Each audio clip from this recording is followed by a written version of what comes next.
Welcome to the Filmlings Podcast, a weekly podcast where we analyze all that goes into effective filmmaking. I'm Jonathan. And I'm Alex. And this is Week 20, Samurai and Sombreros Volume 3. We got another one, guys. It's back. It's slowly developed into this grand study on Kurosawa, and I'm not upset about that. I'm actually quite excited. Right, and this episode's actually kind of an accident. We were planning to do a different thing with Kurosawa this week, and then I started reading Akira Kurosawa's autobiography. Something Like an Autobiography is the title, free plug of the week. And I found out that Rashomon has been adapted into a Western as well called The Outrage, which neither of us have ever heard of before, but we figured Samurai and Sombreros must continue. Yeah, as it turns out, most people haven't heard about The Outrage, and it really doesn't have great reviews, which, as we'll see here in a minute, is kind of a shame because it's a pretty solid adaptation. Yeah, but just to give a quick overview of the movies that we'll be talking about, the first is Rashomon by Akira Kurosawa, once again, from 1950. And this is the film that actually broke out Kurosawa into the Western film scene. So specifically, Americans started taking notice of Akira Kurosawa's work with this film and the subsequent films, and actually won Best Foreign Film at the Academy Awards. And I think, Alex, you said they actually created that category for this film. That was what I had heard. I did a little more digging, and it was actually the fourth or fifth film to win a best foreign film category. So it wasn't invented for Rashomon, but Rashomon is certainly one of the best films Kurosawa ever made, one of the best films to ever come out of Japan, and maybe one of the best films to come out of the world as a whole. And it didn't just break Kurosawa into Western culture, it broke the entirety of Japanese film into Western culture, which was super important as the film industry started to boom in the 40s and 50s in Japan. Absolutely. And then we have The Outrage from 1964, which is actually the same year that A Fistful of Dollars came out, which I think is kind of interesting.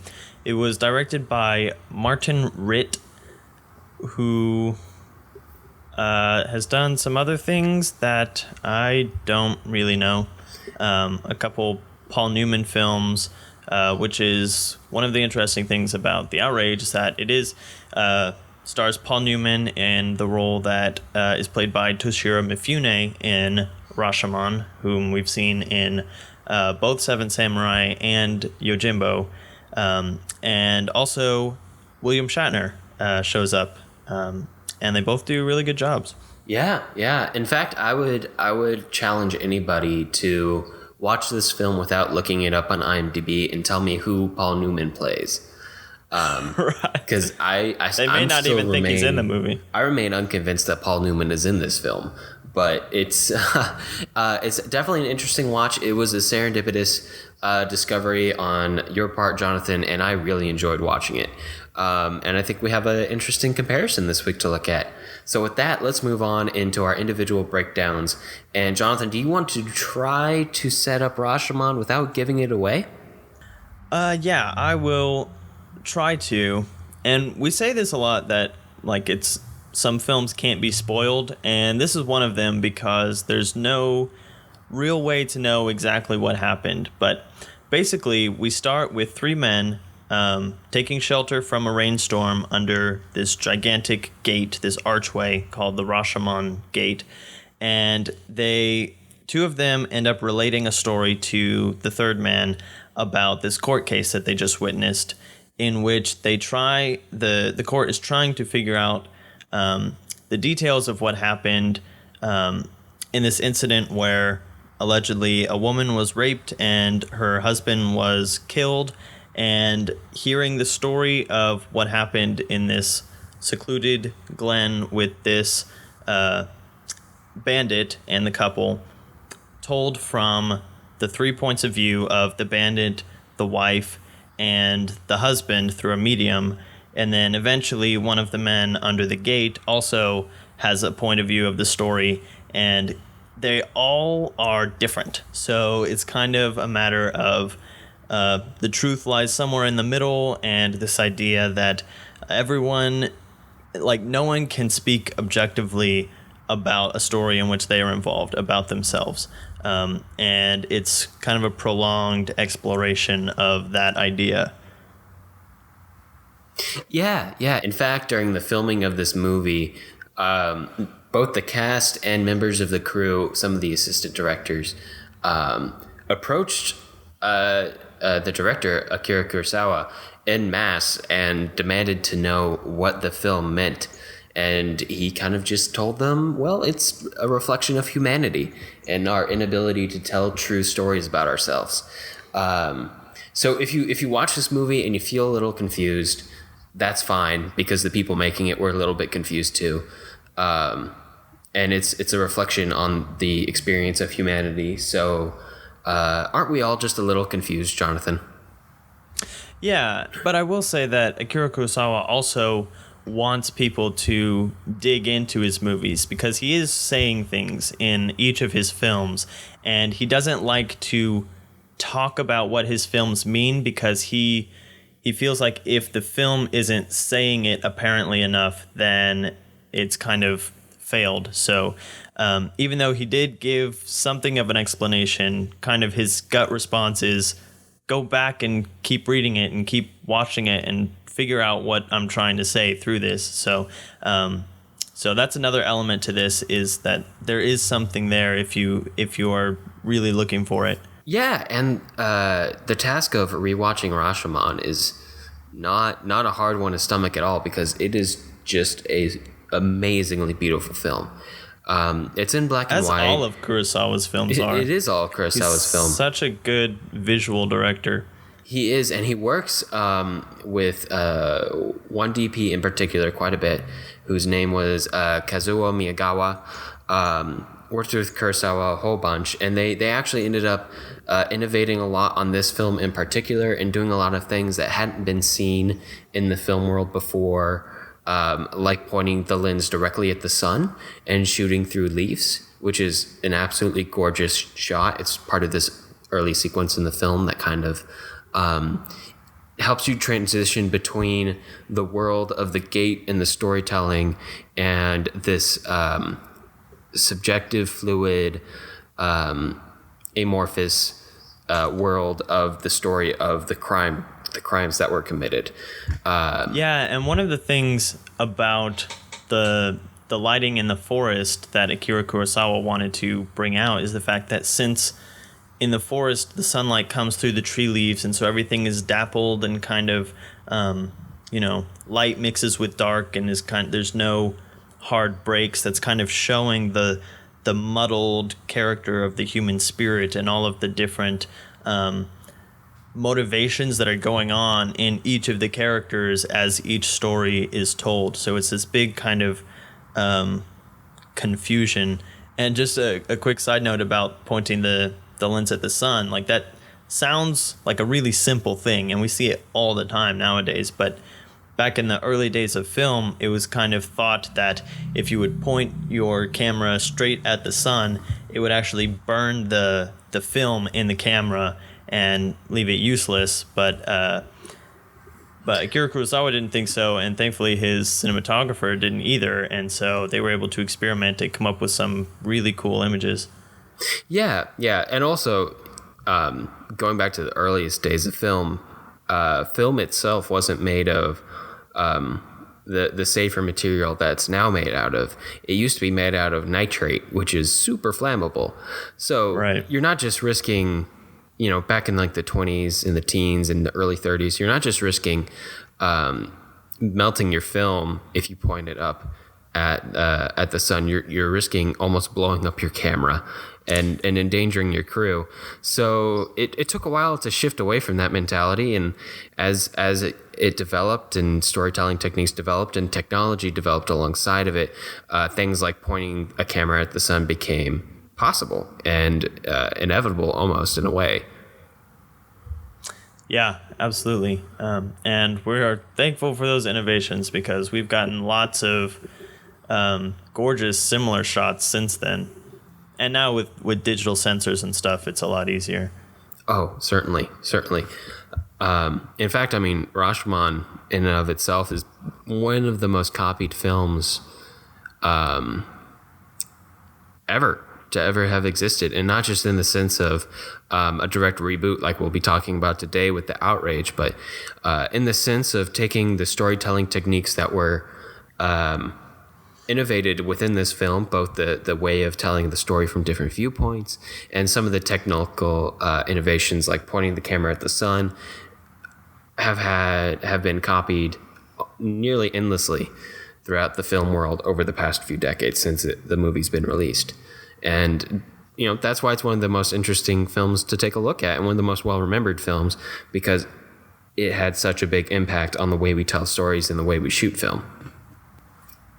And going back to some of the shots as far as, looking up in the trees and some of the ways that the shots in the woods were filmed, because there was a really cool scene like right at the beginning of one of the characters from Under the Gate who was a witness to all the events that happened, but he's just like walking as he comes up to the dead body, and it was kind of the most interesting scene I've seen of someone just walking through the forest, just visually. Like nothing was really happening, but the way that the camera was moving just kind of drew me in. Did you get that same impression? Oh yeah. It had this certain something about it that was just fun to watch, and yeah, it at had the same energy. time, definingly beautiful. That's just like it's a treat for the eyes. Right. It had a certain energy. And then you mix that with shots of the sun coming through the leaves. And there's other points where that kind of looking up at the sky is implemented. Specifically, the first kiss of Toshiro Mifune's bandit character gives to the wife who's his victim, essentially. But after he does that, and then we see a shot from the camera that's kind of just swinging around, looking up in the sky, and it's very disorienting, and it gives you this weird, uneasy feeling, and kind of calls back some of the strange visuals from the 1920s and 30s, and that's kind of one of the things that Akira Kurosawa wanted to get back to in this film. He says that he wanted to start to reclaim some of the old silent film aesthetics and also French avant-garde film. So he had been going back to those and kind of researching them before getting started on this film. So you can see traces of those visuals, specifically in the aesthetics, those influences throughout this film. Yeah, and another potential influence. I don't think it's ever been confirmed or explicitly stated by Kurosawa, but it's definitely comparable in both the form of storytelling and also, the breadth of influence that it had on the film world after its release. But Citizen Kane also deals with some subjective retellings of a story, except in Citizen Kane, it's over the course of a lifetime, and trying to assemble this these different impressions of one man's character into a complete picture. But in Rashomon, it's much more specific. It's one setting, one event that happened, told from different points of view. But you can definitely it's not hard to draw a line between the two and say one influenced the other. And definitely a filmmaker like Kurosawa would have seen Citizen Kane at some point. And I think one of the reasons that this theme of subjective storytelling works so well is because the performances are all so good. Like each performance that's given is so convincing that you're like, oh yeah, she's probably telling the truth, or oh, of course his story is the true one, or whatever.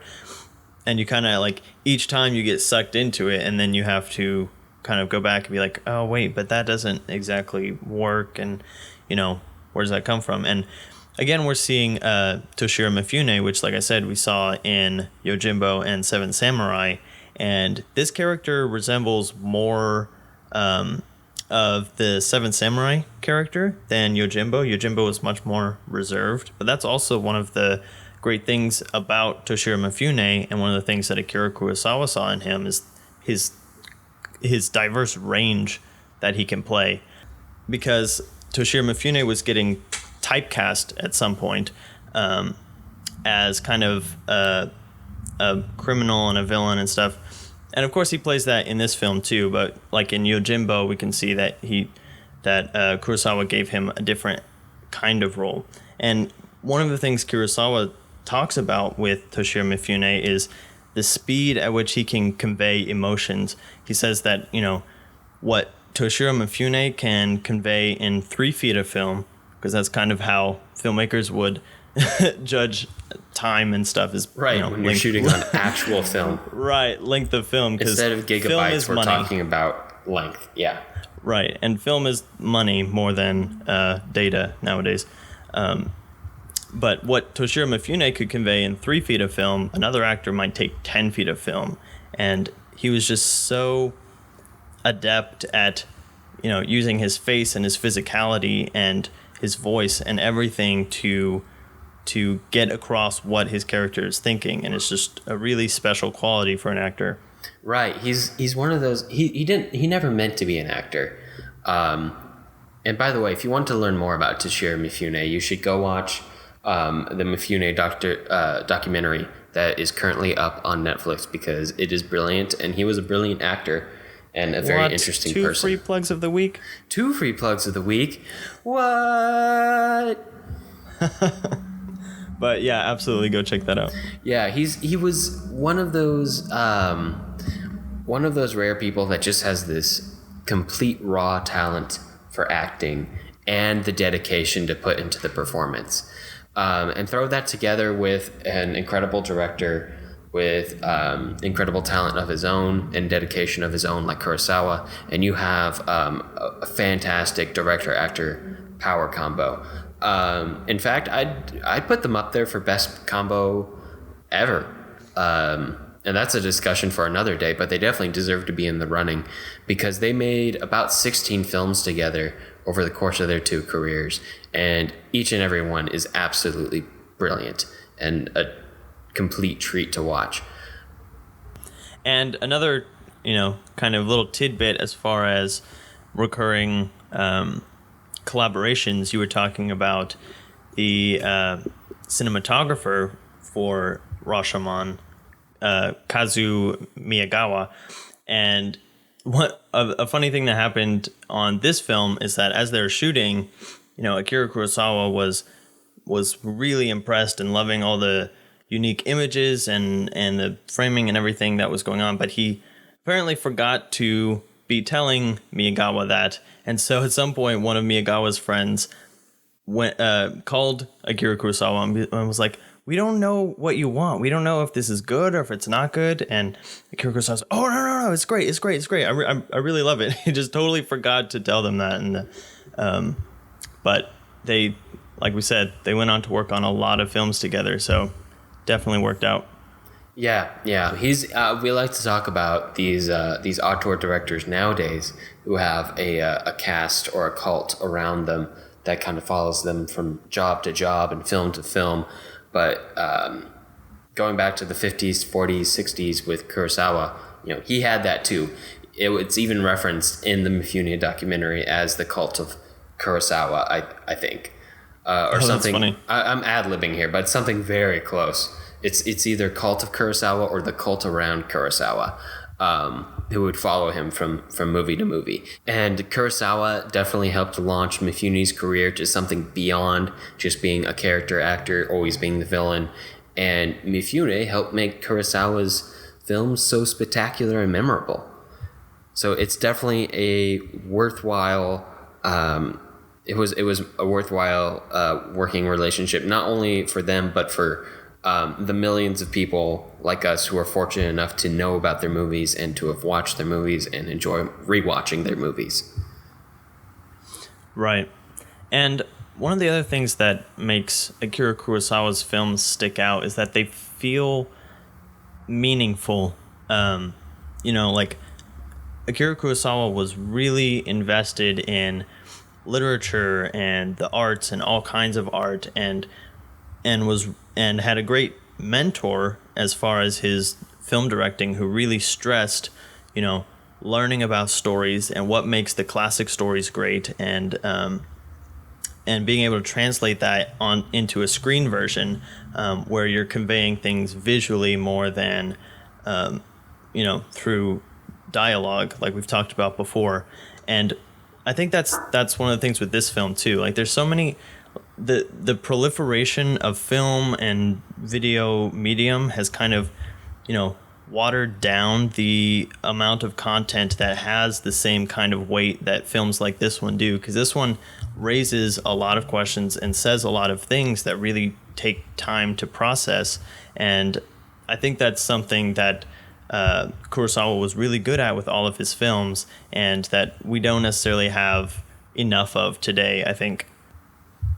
Yeah, that's definitely a fair assessment. And it's a struggle enough to get your content looked at or listened to in this never-ending sea of excessive content that we live in. But it's always a treat to go back to a time where that wasn't the case, and where the stuff that is really memorable sticks out across the decades, because the stuff that isn't fades away. And you don't hear it, you don't remember it. 50 years from now, you won't care about it or know about it or remember it, or whoever's making their podcast 50 years from now won't care about it or know about it or remember it. But it's the things that are special, like Rashomon, it's not a person. It's a film, and that is the thing, that stick around and stick in our memories. And those are the things that every single film student has to watch in a class, and every single film enthusiast should know about and should watch, if not to study, then just for the sake of enjoying this pure treat of cinematic brilliance that comes around once in every few years, and you just have to enjoy that it exists. So let's take that and transition it into the Outrage. So I think the reason that the Outrage hasn't really lived on is because it didn't do a good job of defining itself, because it is exactly Rashomon, just in a Western. Almost the exact same things happen. There's a couple characters that are a little more fleshed out and a little changed, but it's almost the same exact movie. Not shot for shot, not like that Psycho remake, but right. But it's almost the same movie. So essentially the same thing happened in Rashomon, where a crime is committed, a very violent, bad crime, and there are 4 different versions of the story that are recounted across the movie, and they don't line up. So we're left to wonder which story is accurate. Can anybody tell a completely accurate story if all 4 of these versions are so different? And can humans even really be good? We have this moral questioning from the monk character in Rashomon becomes a priest in this character, and that's the character who kind of provides our moral compass for the film and poses the moral questions. He's played by William Shatner, who I really enjoy in this role. It's kind of a smaller role in the film, but I do think he does a really good job in it. Yeah, and the priest character is probably the biggest change. Like you were saying, this is almost a 1-to-1 adaptation, whereas the Magnificent Seven and A Fistful of Dollars both took a little bit more liberties while keeping to the same general idea. But William Shatner's character is, as you were saying, since we have kind of moved into a Christianized society, we have a Christian priest instead of the monk from Rashomon, and he's kind of running away. We get the sense that he's at this train station because after the trial, he lost his faith in humanity and was losing his faith in general, and just wanted to get away and get a normal secular job. And throughout the course of the story, by the end, he decides to stay, and that his place is to be there and comfort the town through this kind of really difficult thing that happened and help them make sense of it as well as himself, which I think was a really I liked that change. I think it gives a little bit more weight to this story that kind of frames the whole thing and gives it a little bit there's already an upbeat at the end, but this just kind of accents it a little bit more. So I thought that was a good change. But other than that, there's not too much different. The only other bigger change, but not very instrumental within the story, is the husband and wife characters who get a little bit more fleshed out. You want to talk about that? Yeah, sure. So the husband and wife, this time instead of being a samurai and as a wife, with only kind of an implied backstory of marital strife, let's call it. Yeah, maybe an arranged marriage or something. We don't exactly know. Yeah, we just know that they don't get along, and that plays into the events that take place. But in the Outrage, it's a Confederate officer, I believe, from a well-off family that definitely has a quote good name to it. They take pride in their name. They take pride in their status. There's no nobility in America. That's set out even in our Constitution, I think. But this is as close as you get to nobility. Yeah. In the American South is a well-to-do family. So he has married a woman who is not of this equal status. She's from the lower rungs in life, and one of his servants, actually. Yeah, one of his servants of his family, and that plays into the deeper problems that they have in their marriage. Whenever they resent each other, those accusations come out where they start vilifying each other's classes, and that's part of the backstory here to kind of provide more motivation for each of the characters' actions in the different renditions of the story. Because the characters are a little different in each rendition of the story, including sometimes how southern of an accent the woman has. Yeah, her southern performance was probably the weakest out of the film, but the strongest is definitely Paul Newman as the bandit. Who I still don't believe is the bandit. I know. He plays essentially the perfect version Juan Carrasco. Of what the stereotype of a Mexican bandit was in the 1960s. So I still don't think it's Paul Newman, but he completely disappears into this role, and goes for it the whole hog. Which kudos to him. And the fact that this is black and white kind of helps too, because you really can't tell. I mean, it helps mask his skin tone. They add some makeup and stuff, but like he's completely gone in this Mexican bandit character. Yeah, and he's so much fun to watch too. I just enjoyed seeing his performance. Doing the same kind of casting today would either be impossible or be highly controversial because it's offensive. Right. And just mean, but it's interesting to go back to the 1960s and see that, and see how fun it was to watch this character who was seriously what you said, like he disappears within the role. I've said it about 4 times now, but I'll say it again. I don't think it's Paul Newman. I think they cast a Mexican actor to do it. Right, and like just kind of taking the quote unquote whitewashing from the time period for granted, like Paul Newman just does a great job. Like at some point you have to kind of put on the scales the talent of the actor, which Paul Newman definitely shows here, and versus the race. And it's like Paul Newman, like I hate to say it, but he was definitely the right choice for this role. He did such a good job. And I don't know, maybe that plays a role in why this film didn't stick around. It kind of vanished. It didn't have great ratings when it came out. It doesn't have great ratings now on IMDb or Rotten Tomatoes.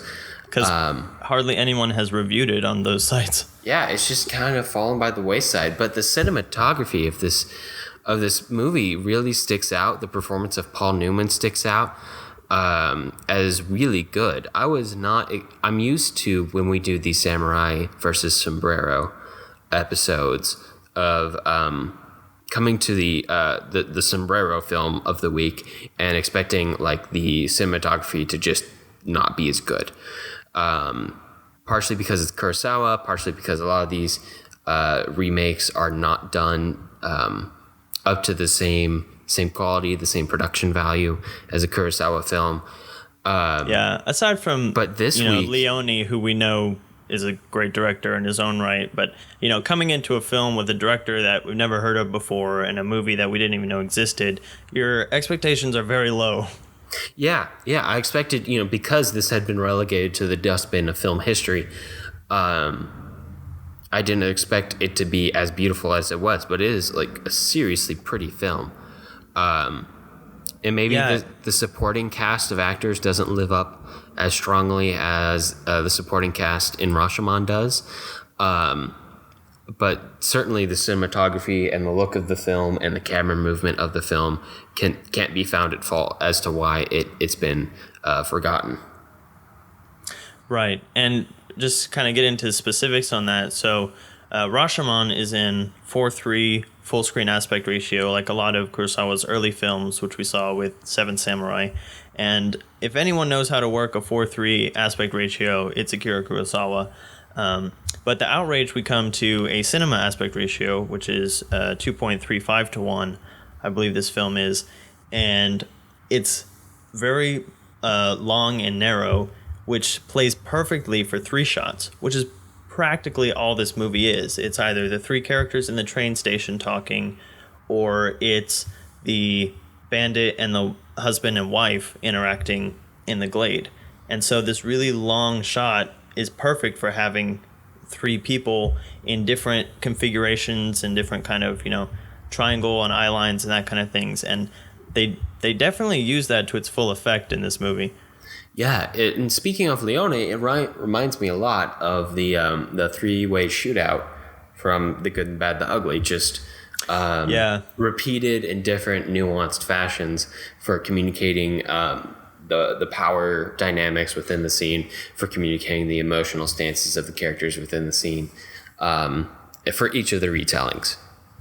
And it's actually funny you bring up The Good, the Bad, and the Ugly, because in Rashomon, I think during the first story, at the moment when Toshiro Mifune's character has the husband tied up and brings the wife back, and she kind of realizes what's going on, there's this kind of cutting back and forth of each character's reaction with no speaking, and that definitely reminded me of that last shootout in The Good, the Bad, and the Ugly, where we're kind of going between the 3 eye lines as they're all like building tension on what's going to happen next. And I can imagine that comes exactly from this scene, because clearly we know that Kurosawa had a huge influence on Leone, since A Fistful of Dollars was his first breakout film. Oh, for sure. Tracking those connections between directors and their influences, that's the stuff that the Filmings is all about.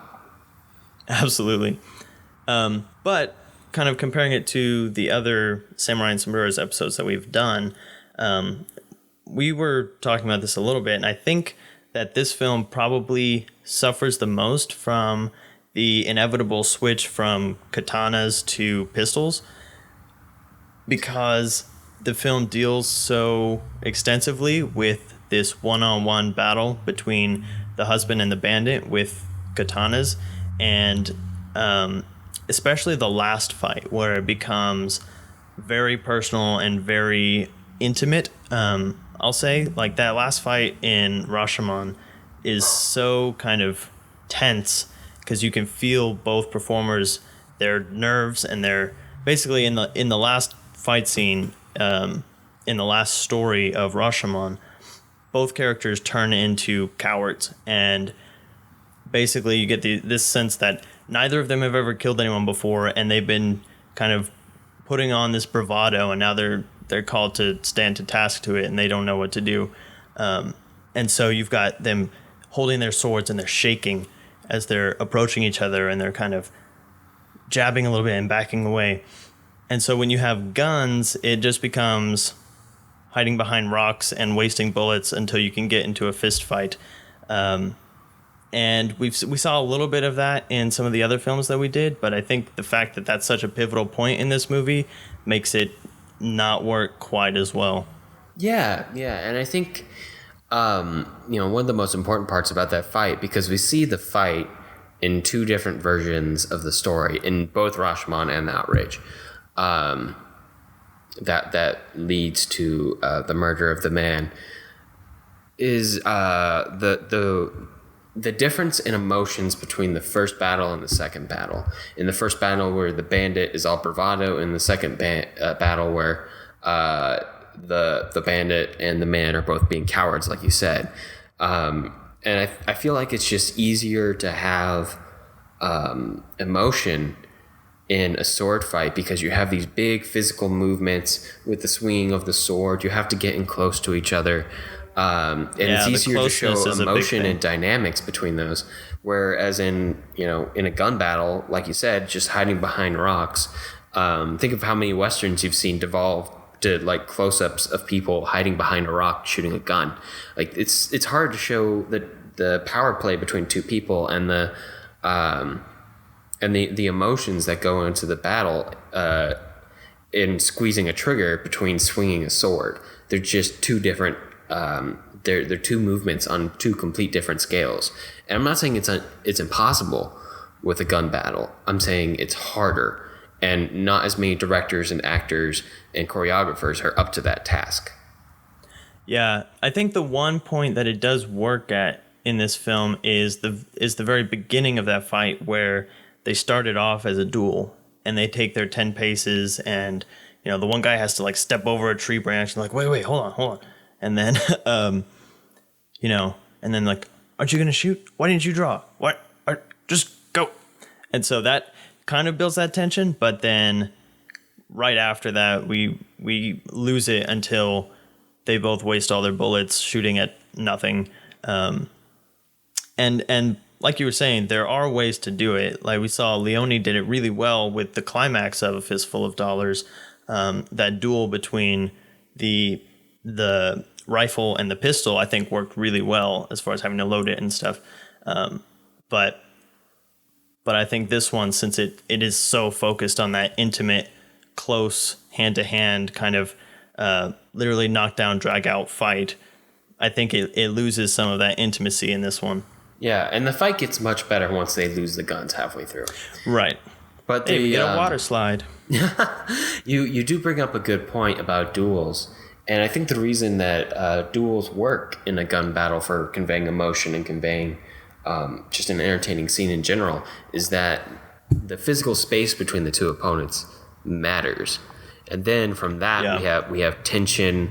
We have this weird contradiction between having to be at a certain distance, but also since you're fighting with guns, the distance doesn't really matter. You can strike the other person down at any given time if you drew your gun. And you see that in that Fistful of Dollars shootout at the end, as Clint Eastwood is closing the distance between him and, I believe the character's name is Ramon.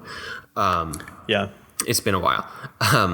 But as he's closing the distance in, and Ramon suddenly doesn't have the ability to strike down his opponent from a distance. And Clint Eastwood keeps getting back up, and he closes the gap more and more and more. And there's this tension and this ticking clock of how close is Clint Eastwood's character going to get, which is a delightful way to do a gun battle. It's one of the best ways to do a gun battle. Right. And then you build on top of that by the time he gets there and shoots all the other guys, and Ramon is out of bullets, and Clint Eastwood wastes his last bullet shooting down his barkeeper friend, and then he throws his gun down like, we're both going to do this the same way. And then so now they both have empty guns laying on the ground that they have to reload and shoot. So there's a lot of elements that go in to keep building that tension. Right.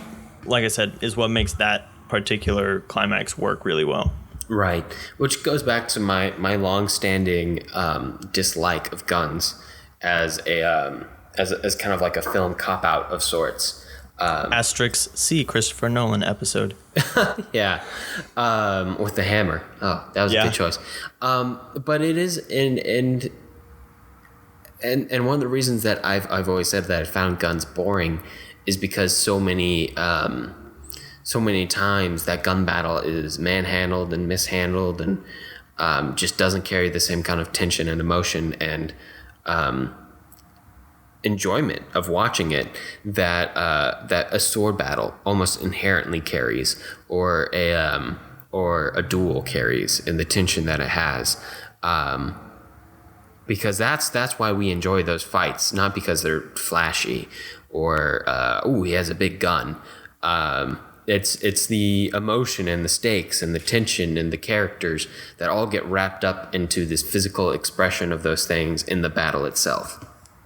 So with that, let's jump into overall notes. And I think one of the main things that we want to focus on with these overall notes is the Rashomon Effect and how it has affected other films, and specifically films that we've already covered on the podcast. But Alex, do you want to tell us what the Rashomon Effect is? Sure, because the Rashomon Effect is not just really a film term. It's kind of also become a psychological term and a sociological term that's kind of bled over into different areas of science and the human experience, because it deals with the different ways we interpret things that happen to us. And the best way to describe it is if two or more people experience an event, they tend to recount it in slightly different ways. And that contradiction between recountings of events, memories, experiences, stories, that is the Rashomon Effect. And it kind of deals with subjectivity versus objectivity in the way we as humans perceive things and remember things, and then go on and report those things. And that's what happens in Rashomon. That's the interesting thing about Rashomon, is not the stories that were told, although each individually is pretty interesting, but the difference between those stories that creates the real interest in the film. Yeah, the way that they're all connected and what that says about us as people and as inherent storytellers, I guess. Yeah, because if you notice, each instance of the story in both Rashomon and the Outrage puts the storyteller in the best light. Right. Kind of, yeah. In all of the stories across both films, the two facts remain the same. The woman was raped and the man was murdered. Everything around that kind of changes depending on who's telling it. So even if, the outcome of the event is consistent throughout all the stories, it's a matter of, who is portrayed more favorably that changes in each perspective. Exactly. And what does that say about how we as humans remember things and interpret things, and how much can we even trust our own memories? But not to get too existential on y'all, let's talk about some of the films we've already talked about on this podcast in past episodes that we think may or may not have captured the Rashomon Effect, because that's kind of an interesting thing to talk about. I mean, this movie has had, like we said before, a giant impact on the industry and the way we tell stories and the way we think about stories. So how has that shown up in some of the other movies that we've watched? Yeah, and even if these films don't haven't taken it directly from Rashomon, just the fact that story exists and has influenced things kind of, shapes the way that future stories are thought of and told. So we've compiled a list of films that we think could fall into this category, or at least deal with the idea of subjective storytelling, and we just kind of want to pick them apart for a little bit. So the first one that we picked out was The Prestige because a large portion of the film revolves around the magicians reading each other's journals and trying to get their take on their side of this feud that's happening. And so even though journals are supposed to be a kind of faithful, subjective account, we find out at the end that both journals were anticipating being read by the other person, and so were warped and kind of put up as a smokescreen. And so what we know, what we had learned up to that point, kind of gets thrown into question. And since we have it coming from both of the magicians, we're getting that Rashomon effect of trying to find the truth somewhere in the middle of these stories. Yeah, and I feel like even though it was deliberate on the part of the magicians in falsely recounting their stories, I think it still does, fit into that Rashomon effect officially, and if not officially, it definitely, takes from Rashomon that influence of contradictory stories.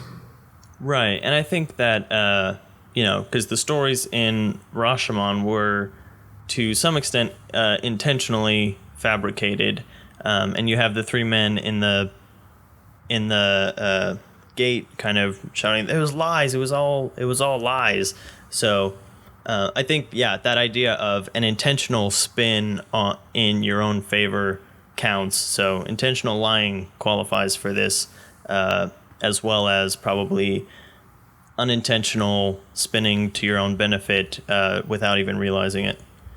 Yeah. And another movie that probably definitely falls within the scope of the Rashomon effect is Life of Pi, where we get to the end of the film and we find out that the story we've been given by our lead character, Pi, which already seems pretty fantastical and near impossible, has probably just been made up because the journalists who come to speak to him in the hospital room after he's been fished out of the ocean communicate a completely different story based off of their notes. And so again, we have two different tales colliding, two different versions of the story, and we're left to wonder as an audience which one, not so much which one do we believe, but which one do we want to believe, which is kind of the big important message of that movie. And does the quote-unquote fantasy tale have no validity, even if it isn't true per se? And I think another film that I would put in the same kind of category with Life of Pi, as far as one story being almost fantastical, or definitely fantastical, is Big Fish, because that kind of follows the same trajectory of the father's stories being very larger than life, and then by the end we're seeing traces of real life, and where the germinations of those tall tales were coming from.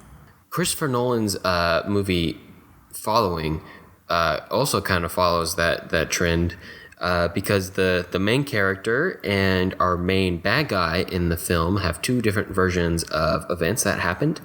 And as we find out late in the film, the bad guy made up all these versions of events for the lead guy to kind of take the fall for everything that happened. And he's confronted with these different versions of events when he goes in for an interview with the police that he thinks is just going to be him clearing his name, but really isn't. It really ends up being him condemning himself because he had the wrong version of events. Yeah, so this one's really interesting because Christopher Nolan takes this idea and kind of uses it as a weapon in the hands of his antagonist, who fabricates one side of the story for our protagonist, who then completely believes this side of the story. And so when he brings it into the police, he believes that he's telling the truth, but the fact that what he's actually saying are lies kind of incriminates him. And it's a really interesting use of the same kind of effect. We have one person spinning intentional lies and the other one unintentionally spinning the story as well. I think it could be easy to listen to us or list these few films and not find anything extraordinary about their form of storytelling just existing, even though each of the films in and of itself is really well done, great movie, fun to watch, very interesting storytelling. But we don't think, or at least I think that we don't think, as a creative culture these days, that telling a story in this way is particularly innovative. It might be hard to do, it might be really interesting when it's pulled off, but we don't think that it's groundbreaking. But before Rashomon, a lot of films didn't even get close to that. They were pretty much just straight on stories. Characters might lie, but we would find out that they were lying, and we would know why they were lying. And the truth would eventually be revealed to us throughout the course of the movie, with the one exception maybe being Citizen Kane, because again, a lot of those, it deals with, the fallibility of memory and the different impressions people have of a certain character. And I'd say that you kind of you get closest to that when you look at mystery movies and probably noir movies and stuff like that, where we're seeing different sides of people and people's different interpretations of events, because those noirs are always, the hardball detective has to go and get everyone's account and figure out what's real. And I think that those films had an influence on Akira Kurosawa, so we can see that here, but he kind of makes that the wrapper of this whole story and kind of hinges his exploration of the human psyche on that element. For sure, exactly, and that's the point. Even in those noir films, eventually you got to the truth. You would find out what's going on. In Rashomon, not so much. Maybe not so much. I mean, maybe the last guy's story, maybe the woodcutter story is the correct one. In the Outrage, it's a prospector instead of a woodcutter. Maybe his story is the complete correct one. But or we at least still as don't close know. as we're gonna get. Yeah. Our faith in humanity's ability to tell a true story is so shaken after the first three renditions that even if the last one was the cold hard truth of the matter and happened verbatim exactly like it really happened, we wouldn't be able to believe that. And that was the thing that was so innovative about Rashomon. The lighting was great. It was new. It was fantastic. It was beautiful, and definitely made waves in the world of cinematography. But just in terms of story, that's why it stuck around in film history and is remembered, I think, by so many directors and filmmakers and aspiring directors and filmmakers. Is that it brought this, almost entirely new form of storytelling, of complete unreliability in the people who are telling our story to us, to the forefront, and then popularized it. And, like we just saw in that brief list of movies that we went over,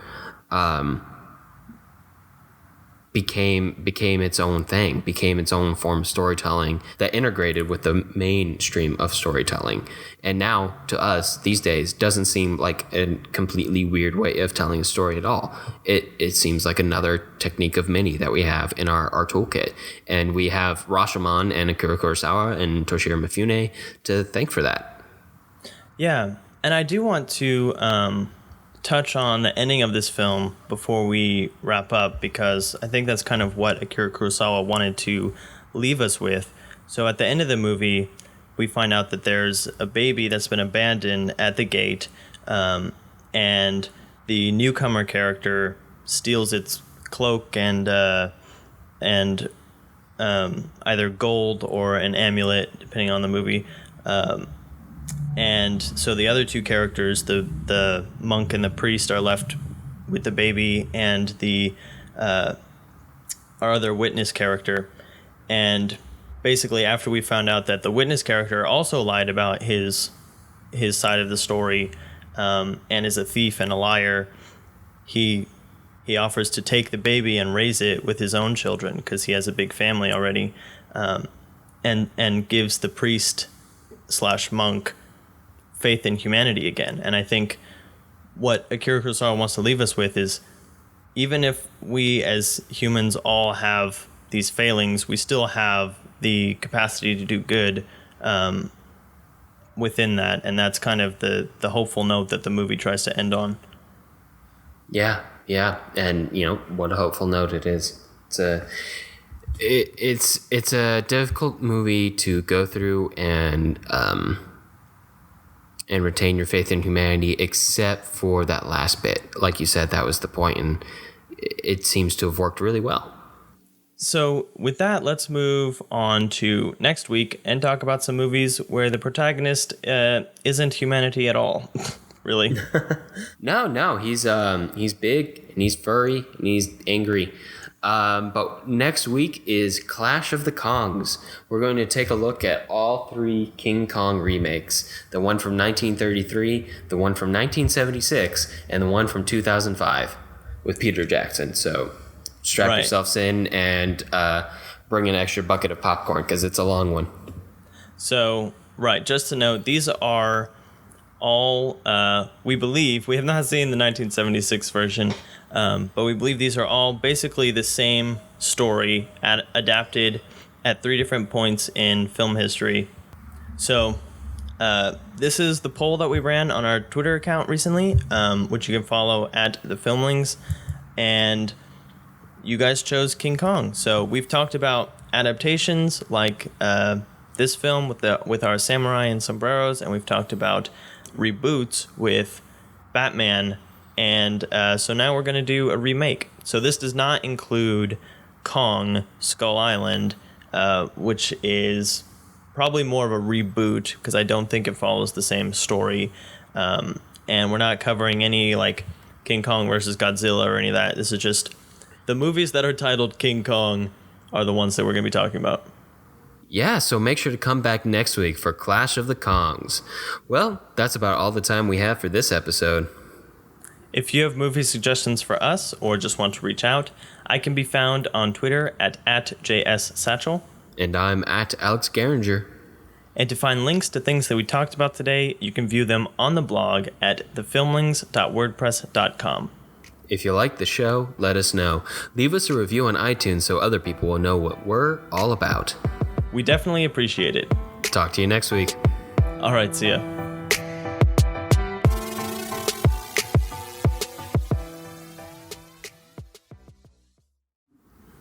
I thought you were going to do something like, next week, come see the 8th wonder of the world. Should have, but too late now.